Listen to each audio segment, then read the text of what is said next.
Okay guys, so para sa ating project kabahagi loan or pautang, so ang need nyo gawin para makautang ay yun. So syempre yung name nyo, Facebook account, then valid ID, then syempre yung kasunduan. So yung kasunduan dito, example ito. So lalagay nyo pangalan nyo, then kung magkano yung hihiramin nyo. So usually 1,000 to 5,000 ang ating pinapautang. So depende no sa available ng ating pondo ng ating project kabahagi. So then need nyo ilagay kung anong rason kung bakit kayo mangungutang, no?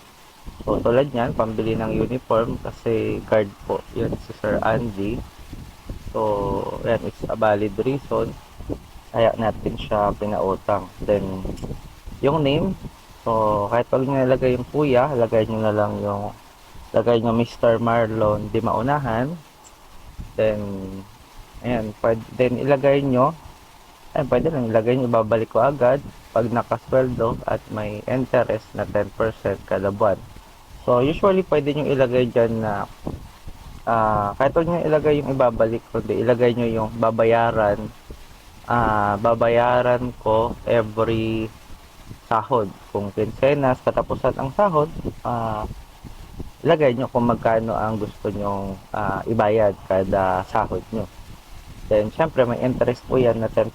Then, along the way, bumababa. Depende po doon sa inyong pro version, kung anong pro na kayo. Then, sulat nyo rin kung sino ang nag-guarantor sa inyo or nag-co-maker.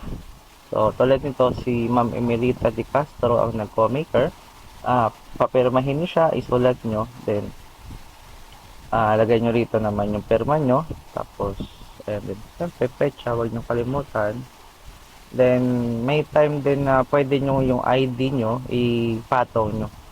So, pwede nyo ipatong yung ID nyo, no? Tulad nito. Ano tayo? Ito. Kaya Renmar, ayan. So, ganyan ang gawin nyo. So, yung ID nyo, plus yung ID ng co-maker nyo or guarantor. Then, the same time, mag-picture din kayo kasama ng guarantor. Ayan. So, para at least meron tayong mga backup. Then, ilalagay natin siya, yung GCash. So, kung saan nyo gustong ipadala para mayroon tayong kopya na na-receive nyo yung inutang. Then, every payment nyo, nandyan din. Ilalagay natin yung binayad nyo. So, then, after nyo matapos yung bayad, pwede din kayong mag-renew. So, auto-renew po after nyo payment. Basta maganda kayo magbayad. So, syempre, mabilis lang din kayo makapag renew. Okay?